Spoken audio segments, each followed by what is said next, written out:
مکہ joint defence agreement کسی ملک کے خلاف نہیں، خالصاً دفاعی نوعیت کا معاہدہ ہے۔ ایک پر حملہ سب پر حملہ کا اصول اقوام متحدہ کے چارٹر کے مطابق ہے۔ نائب وزیر اعظم اسحاق ڈار نے مکہ ایکارڈ پر وضاحت کر دی، خطے کے دیگر ممالک کے معاہدے مکہ میں شامل ہونے کا عندیہ دیا اور شرائط بھی بتا دی۔ سوشل میڈیا بیان میں اسحاق ڈار نے کہا، معاہدہ اچانک طے نہیں پایا بلکہ کئی برس کے مذاکرات اور رابطوں کا ثمر ہے۔ یہ تینوں ممالک اب باہمی یا دیگر کوئی معاہدہ منسوخ یا تبدیل بھی نہیں کرتا۔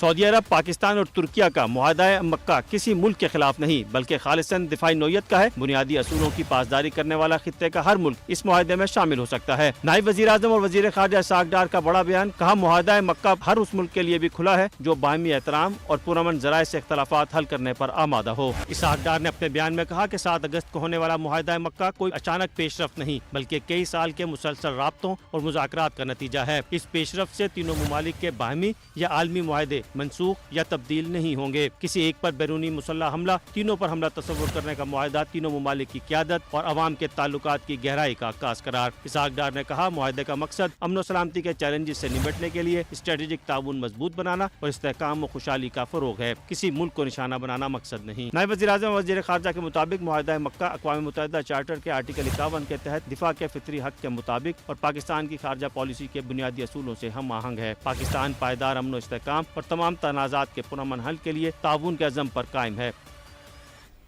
پاکستان، سعودی عرب اور ترکی دفاعی معاہدے میں مصر کی شمولیت بھی متوقع۔ ترک وزیر خارجہ حاکان فیدان کہتے ہیں، کچھ تکنیکی مسائل حل ہو جائیں تو قاہرہ بھی ایگریمنٹ کا حصہ بننے کے قریب ہے۔ انہوں نے کہا، مکہ دفاعی معاہدہ ایران یا کسی اور ملک کے خلاف نہیں۔ جب تک کسی رکن ملک کو حملے کا نشانہ نہ بنایا جائے، کسی ملک کو خطرہ تصور نہیں کیا جائے گا۔ دفاعی معاہدہ تکنیکی طور پر نیٹو معاہدے کے شیک 5 سے مشابہت رکھتا ہے۔ دفاعی اتحاد کا جنرل سیکریٹریٹ سعودی عرب میں قائم ہوگا۔ ایک وزارتی کمیٹی بھی قائم کی جائے گی۔ سیاسی اور مذہبی قیادت کا پاکستان، سعودی عرب اور ترکی کے درمیان دفاعی معاہدے کا خیر مقدم امن کی ضمانت قرار دے دیا۔ وزیر اطلاعات عطا طارر نے کہا، وزیر اعظم اور فیلڈ مارشل کی قیادت میں مشترکہ ویژن حقیقت بن گیا۔ رانا ثناءاللہ کہتے ہیں، صدی بعد سعودی عرب اور ترکی کو ایک میز پر لانا پاکستان کا بڑا کارنامہ ہے۔ یہ دفاعی معاہدہ کسی کے خلاف نہیں ہے۔ اس معاہدے سے انشاءاللہ تعالی اس خطے میں امن کی کوششوں کو مزید تقویت ملے گی، نہ صرف پاکستان کے لوگوں کے لیے بلکہ مسلم امہ کے لیے ایک بہت ہی میں سمجھتا ہوں کہ فخر کی بات ہے۔ پاکستان کو دنیا میں وہ مقام حاصل ہوا ہے جس کی خواہش پاکستانی ہمیشہ سے کرتے تھے۔ اس نے پوری مسلم امہ کے لیے امن کی نئی راہیں ہموار کی۔ وزیر اعظم پاکستان محمد شہباز شریف اور chief of defence forces field marshal Syed Asim Munir صاحب پوری قوم کی طرف سے خراج تحسین کے مستحق ہیں۔ یہ مقدس دستاویز جو ہے یہ مسلمان امہ کے اس اتحاد کی نوید ہے جس اتحاد سے متعلق جو ہے وہ مسلمان امہ نے خواب دیکھے۔ سعودی عرب اور ترکیے کو ایک ٹیبل پہ بٹھانا جو ہے یہ کوئی معمولی بات نہیں ہے۔ یہ 100 سال بعد یہ ممکن ہوا ہے کہ یہ کارنامہ پاکستان کی عسکری اور جو ہے وہ سیاسی قیادت میاں محمد شہباز شریف اور سید عاصم منیر نے جو ہے وہ سر انجام دیا۔ سعودی عرب کے ولی عہد محمد بن سلمان نے فیلڈ مارشل حافظ سید عاصم منیر اور وزیر اعظم پاکستان میاں شہباز شریف کے ساتھ روز اول سے مل کر جو امریکہ اسرائیل ایران جنگ تھی اس کو عرب امت مسلمہ اور ایران کی جنگ بننے سے روکا۔ پوری امت مسلمہ کے لیے یہ تاریخ ساز دن ہے جس دن پاکستان، سعودیہ اور ترکیہ نے بھائی چارے کا ثبوت دیتے ہوئے ایک ایسا تاریخی معاہدہ کیا ہے جو پوری امت مسلمہ کے لیے ایک سنگ میل کی حیثیت رکھتا ہے۔ الحمدللہ اس کامیابی پہ میں پوری عالم اسلام کو مبارکباد دیتا ہوں۔ وزیر اعظم پاکستان نے اور فیلڈ مارشل نے جو اس میں کلیدی کردار ادا کیا اس معاہدے کے ممکن بنانے میں ان کو دل کی گہرائیوں سے مبارکباد دیتا ہوں۔ پوری پاکستانی قوم کو مبارکباد دیتا ہوں۔ آج الحمدللہ پاکستانی قوم کا، پاکستانی افواج کا اور پاکستان کی قیادت کا